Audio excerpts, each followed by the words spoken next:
The show is here. Yo, our mission is clear. It's time to change healthcare. Have no fear. Today is the day. This is the hour. Together, you know we've got the power. Drop the silos. We're all the same team. Experience, business, tech, and marketing. How can anyone be satisfied with the way things have always been? Yeah, we've tried. So join us now. Join the revolution. Consumer first health is the evolution. Status quo, more like status no. Yeah, this is the healthcare rap. Y'all, come on, let's go! New choices, new platforms, new care models. In the healthcare of tomorrow, consumers win. But who will design it? What will it look like? And how long will it take? We're here to answer those questions with some provocative thinking about how to create the healthcare that people actually want.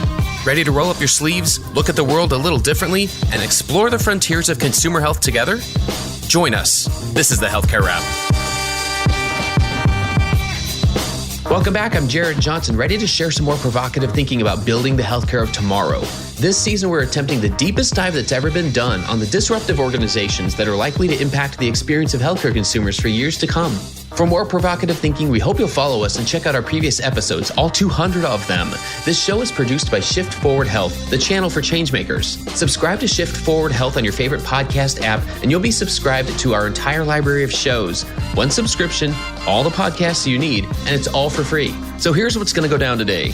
We have the flavor of the week about the Consumer First Health Manifesto. Why is this document significant, and how can it accelerate the industry towards consumer transformation? I'll talk about that. Then Scott Andrews is in the house to drop some knowledge about providers' perspectives on digital access. The data is from a report by Kyruus, and Scott gives us the lowdown on how the research helps us better understand consumers' access needs. Spoiler alert, doctors want a bigger role in their online presence and scheduling. It's time to dive right in. Are you ready? Let's go.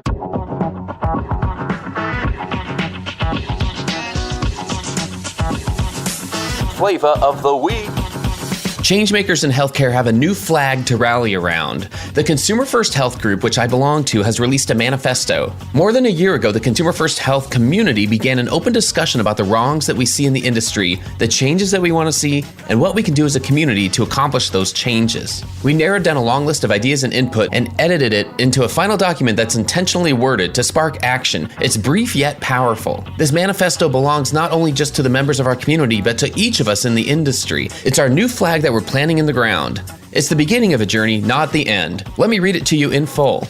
The Consumer First Health Manifesto. As leaders involved in the consumer transformation of healthcare, we believe that we have a unique opportunity to drive important changes that can positively impact the health and wellness of consumers for many years to come. We believe that while healthcare professionals and organizations do a great amount of important life-changing work, we also see that engaging with the U.S. healthcare system is so difficult and costly for many consumers that they often avoid care, even at the expense of their own health. We applaud the efforts of many clinicians and business leaders who are actively working to improve the experience for consumers and patients. We wish to add to these efforts by bringing about the long-term alignment of business systems, corporate culture, and financial incentives around consumers' expressed and unexpressed health needs. The Consumer First Health Group, a community of professionals involved in the consumer transformation of healthcare, wishes to catalyze these changes and accelerate their impact with a sense of urgency and purpose. We believe that this effort is not only necessary, but that it is one of the most significant contributions that we can make on behalf of our industry and society. As such, we wish to present this manifesto to declare our intent to champion the consumer transformation of healthcare in the following ways. What are the wrongs that we see in the industry? 1. The voices of healthcare consumers have been historically underrepresented during the development of the business systems that are at the foundation of today's sick care. 2. Encountering the sick care system is often complex and expensive, to the point where many consumers prefer to avoid care because the experience is so difficult. 3. Many hospitals and incumbent health systems are operating on an unsustainable trajectory economically, and their financial situation has limited their development of consumer-first innovations. 4. The rate of change for a majority of incumbent health systems and healthcare organizations has been too slow to make any meaningful progress in improving the experience for consumers. 5. Silos within the industry have limited the cross-functional collaboration that is needed to effectively design around consumers' jobs to be done. What are the changes that we want to see? 1. Healthcare experiences must fundamentally shift to be easier and less expensive. 2, consumers must be considered prominently in the care navigation value equation as business models are designed and deployed. 3, business, tech, human-centered design, and marketing teams must become equal stakeholders in owning the consumer transformation function in healthcare organizations. 4, incentives must become aligned so that everyone in the healthcare value chain is incentivized to keep people well. 5, disruptive changemakers who know how to effectively design consumer-first products, services, and experiences must become more visible and influential. What can we do as a community to accomplish these changes? 1, substantially build up the consumer transformation function across all roles, seniority levels, and types of healthcare organizations. 2, create the most influential community for healthcare consumer transformation professionals. 3, establish best practices, skills, and competencies for consumer transformation and have them widely agreed upon by industry consensus. 4, facilitate more cooperation and co-opetition that will benefit consumers' healthcare experiences. 5, make professionals with consumer transformation responsibilities to be among the most influential in their fields, most valued to their organizations, and most satisfied with their careers. Signed, the Consumer First Health Group. All right, what do you think? What parts stuck with you the most? There's a lot there in just a handful of statements, but mark my words, this manifesto marks a significant point on the journey of consumer transformation. Now the world knows what to expect from us. It's time to do it. After all, that's another way that we'll build the healthcare of tomorrow. And that's the flavor of the week.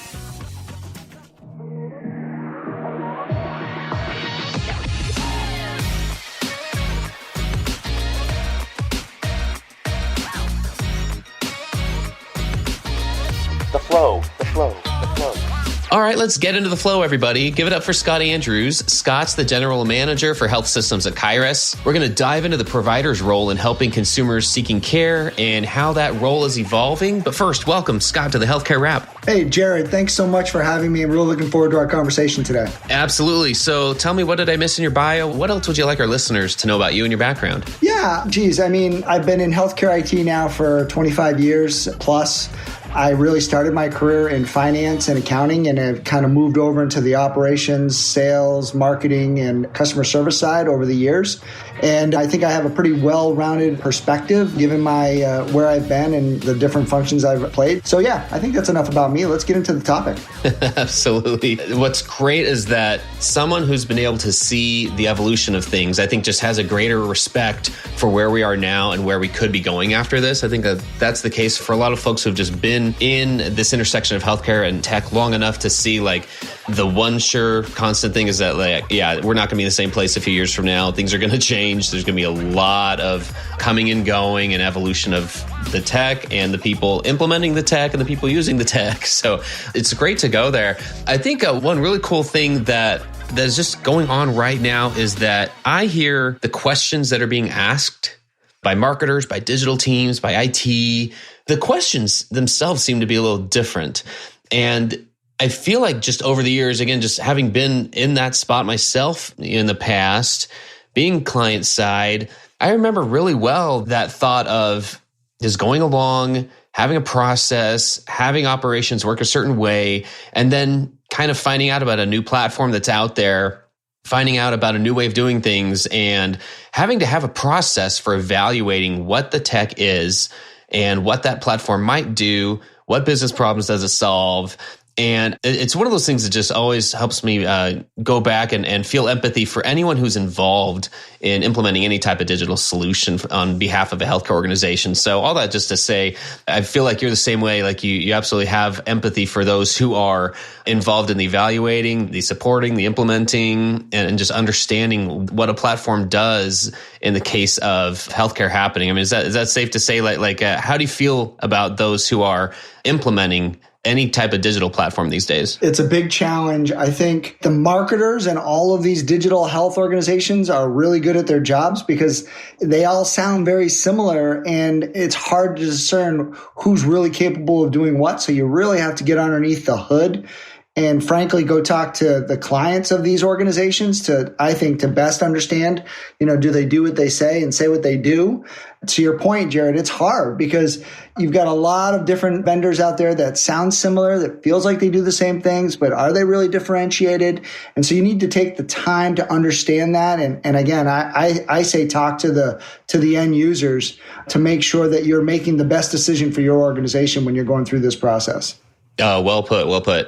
Well, I'll tell you what, like you said, let's dig in here a little bit to some new research. I'm real excited to talk about this because I understand that Kyruus recently conducted some provider research, and it revealed some things about doctors and their role in their own online presence and scheduling. The report, I understand, is called Provider Perspectives on Digital Access. Maybe a good starting point for us would be if you could give us an overview of the research and how it was conducted, and then we'll dive into some key findings after that.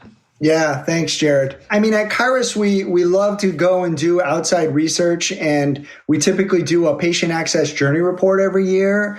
But we also want to make sure we're getting the voice of the provider aside from the consumer or the patient in healthcare, because clearly they're the two most important constituents. And so what we did is this past April, we interviewed a couple hundred providers. This builds on something that we had done a few years ago where we did a similar survey, asked them some slightly different questions, but also some repetitive ones so that we could compare and contrast, how they were feeling today versus a few years ago. The survey was made up of 100 primary care physicians as well as 100 specialists. It was pretty evenly split between male and female. About 2/3 of these providers were between the ages of 40 and 54, and about 60% of them have been in business now in healthcare for 11 to 20 years. So it really ran the whole gamut of that, but that's where the lion's share of the folks were. The results from the survey are really showing us that providers are relishing having a role and highlighting who they are as part of this digital access journey that so many consumers are on today. And they want to have a role. They want to have a say in who they are, what they do. They want to be able to differentiate themselves. They're understanding the importance of their profile, where that profile information is highlighted. They certainly are more interested now in online scheduling than they were a few years ago. And then I think the other quick highlight before we go any deeper is that they're really looking to be a partner in this digital access initiative.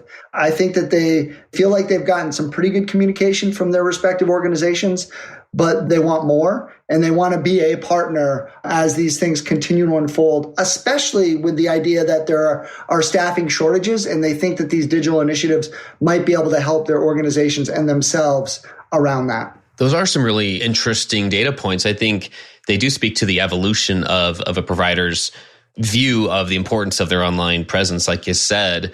One of the interesting things you mentioned was that, that has changed. Can we dive into that a little bit about online scheduling in particular? So you said providers are more interested in that than they used to be. Are there any data points about that? I think I read one of the key findings that the number of providers who are reporting interest in online scheduling has really taken off since the last 4 or 5 years. You're absolutely right, Jared.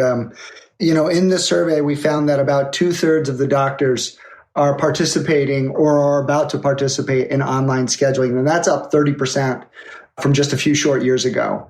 And I think that is, on one hand, very, very encouraging and not all of that surprising. On the other hand, it's still only 2/3. If you think about everything we do in our lives, when is the last time you booked a flight by calling a travel agent? When the last time you booked a restaurant reservation, a hotel reservation, anything you might do around your financial own portfolios, it's all done in a self-service manner.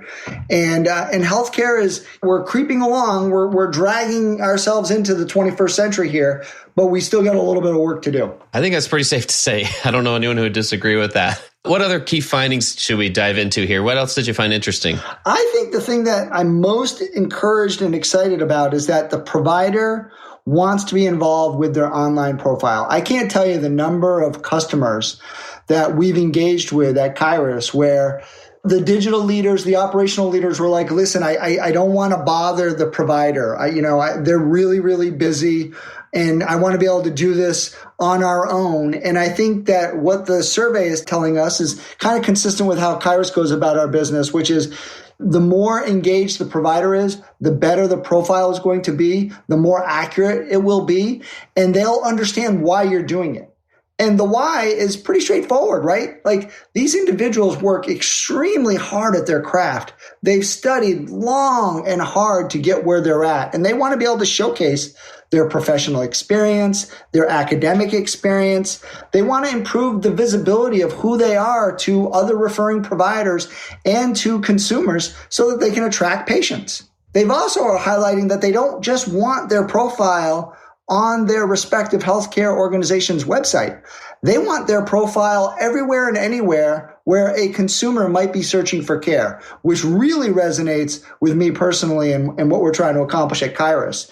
And so whether that's Google, whether or not that's a health plan's website, whether or not that's like at organizations like the VA, who are the biggest providers of healthcare in the country, but they outsource a lot of that. Like, the more that you can have the provider profiles up to date, accurate, and consistent, the better the chances are of you finding a patient that's right for you and you're right for them. Stay tuned for more provocative thinking after the break. One of the must-attend healthcare conferences this year is the annual Healthcare Internet Conference. HCIC will be held on November 7th to the 9th in sunny Miami, Florida. This dynamic conference provides a great opportunity for healthcare professionals to learn, share, network, laugh, and collaborate. Here are just some of the great new options that HCIC has in store for you this year.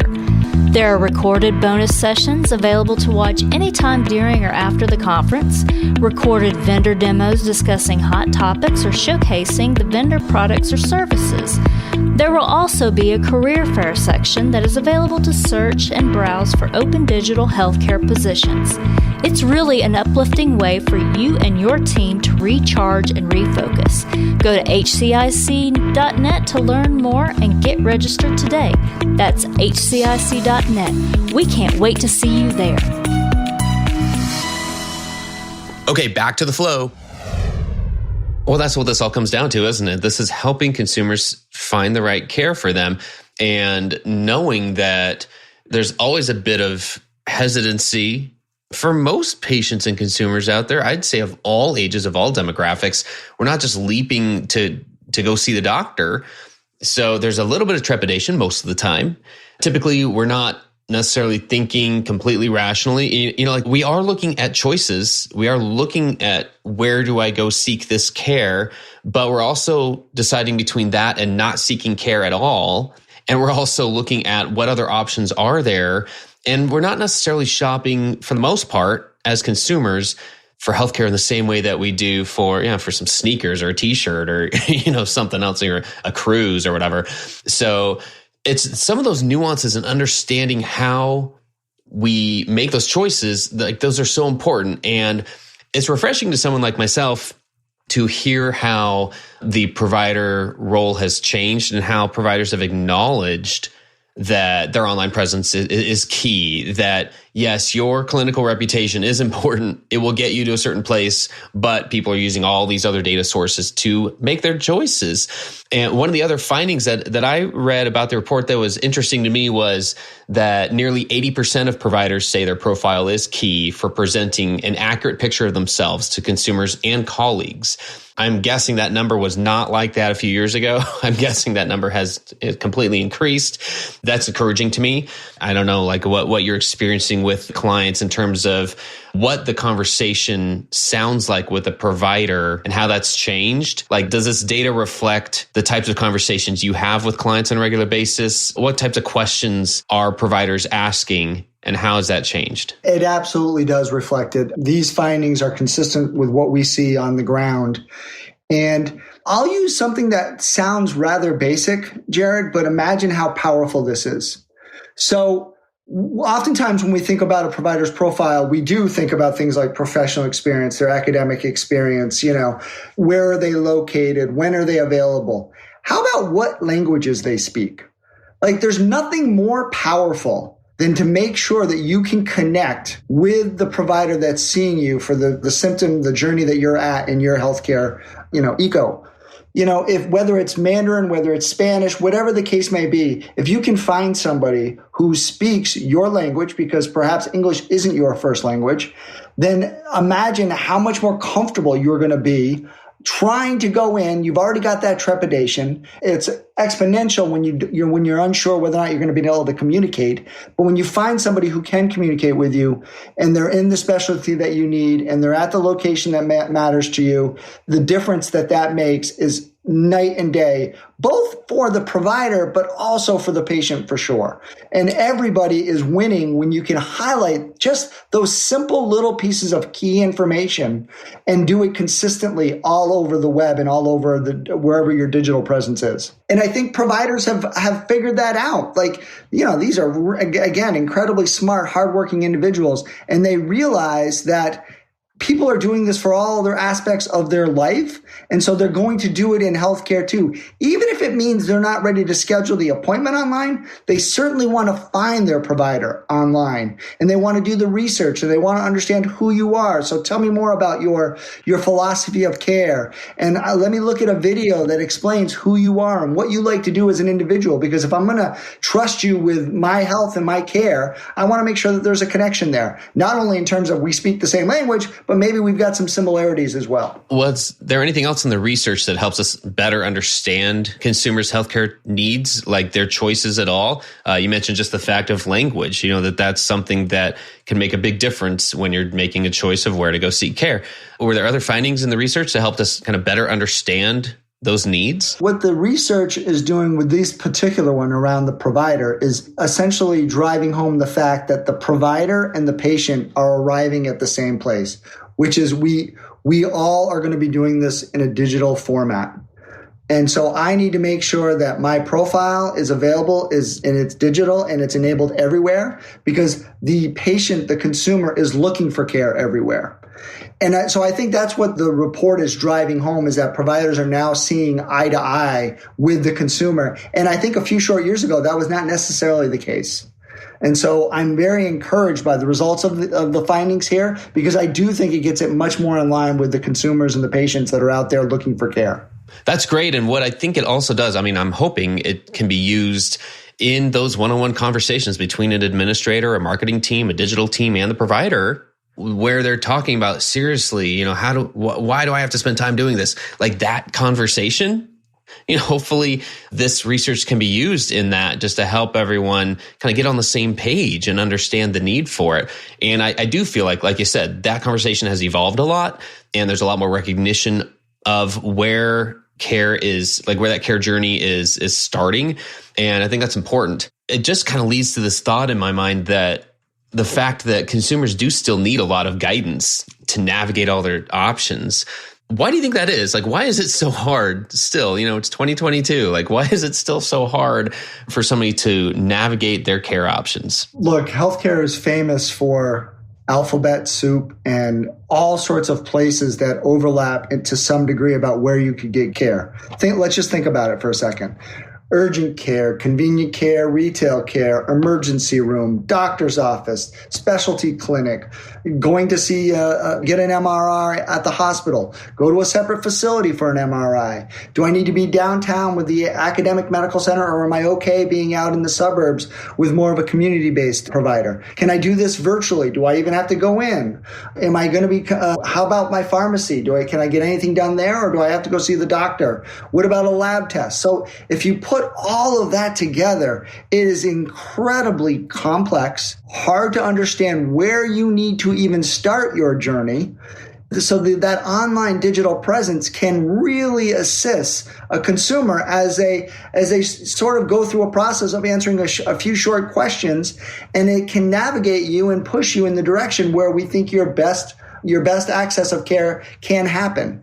And so that's why they want all of this information. They need all of this information, because it's very complex to know where to go, when to go there. And then once you figure that out, is the provider that you're looking for even available at that time at a location that's not 2 hours from your house when you factor in traffic? Oh, such a great point. And you know what? What's interesting is that, like, once you get them there, it's not like the experience of engaging with a healthcare professional is really there's usually high marks, high ratings for the interaction with the doctor themselves. It's like all the other pieces. It's the bill. It's the, like you said, just how hard was it to get this on the schedule? I see all the stats for how long it takes to get into a primary care doctor on average.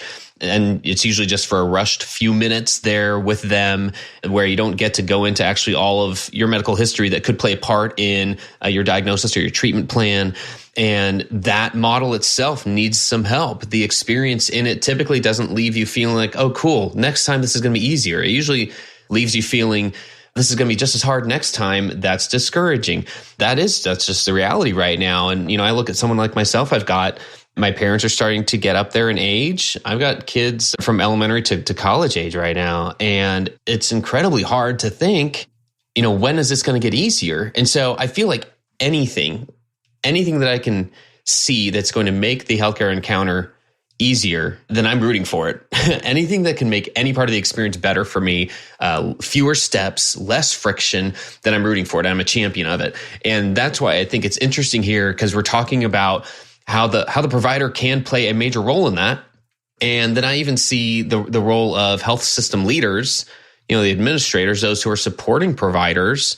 And oftentimes maybe it's somebody on a marketing team, but it's somebody who is directly engaging with the consumer.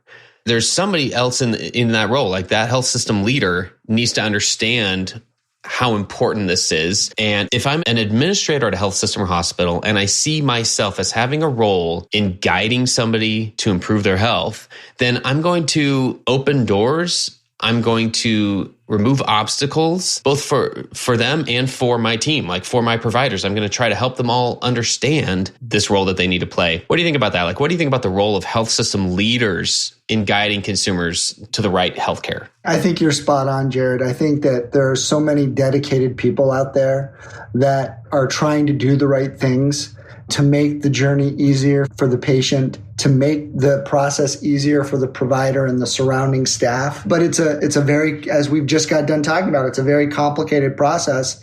But I do see that the leaders in healthcare want to make this better. That's certainly why they come to Kyruus and why we help our clients do what we do. And so I'm encouraged by that. I have seen signs of it getting better. I think the survey reflects that providers want to be more engaged there. They understand the importance of it. And there's obviously a huge constituent in this process. And so it gives me hope that we are going to make it easier for people to find care. We are going to make it easier for people to access care and get care.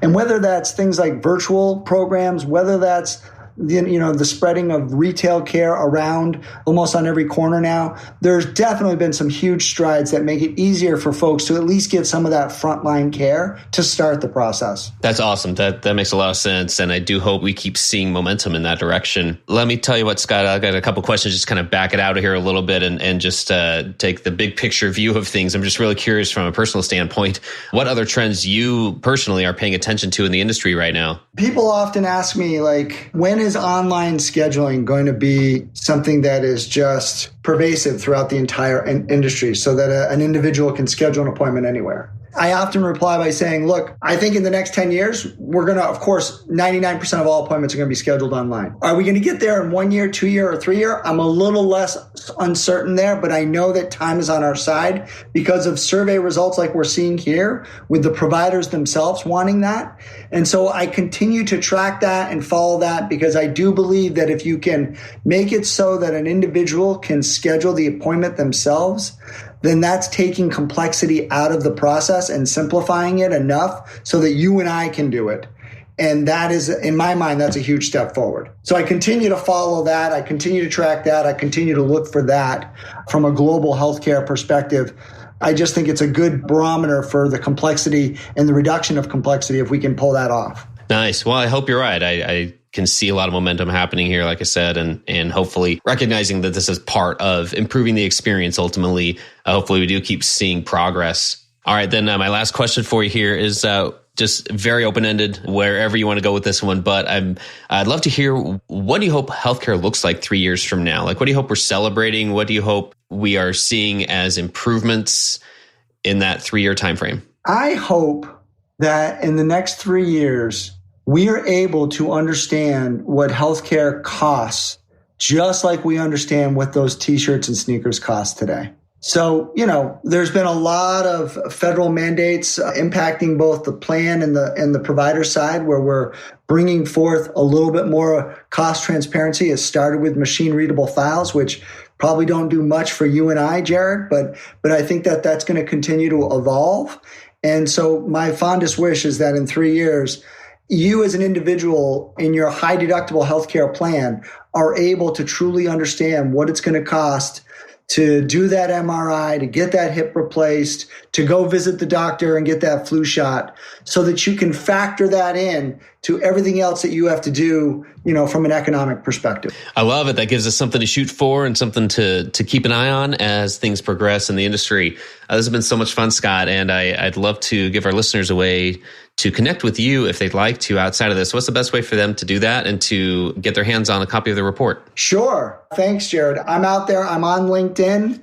I'm certainly at Andrews at Kyruus.com. And you can also find our report on our website within the resources section. We've got a bunch of different reports, both this one and others that we've done in terms of research and various white papers. So please go there if you're looking for more content on this topic or others, and happy to help anybody that's out there listening if they're looking for it. The report is called Provider Perspectives on Digital Access. You can find it, like Scott said, on Kyruus' website. It's been a pleasure. Thanks again, and stay safe, stay well, and thanks for giving us so much to think about today. Thank you, Jared. Very much appreciate it.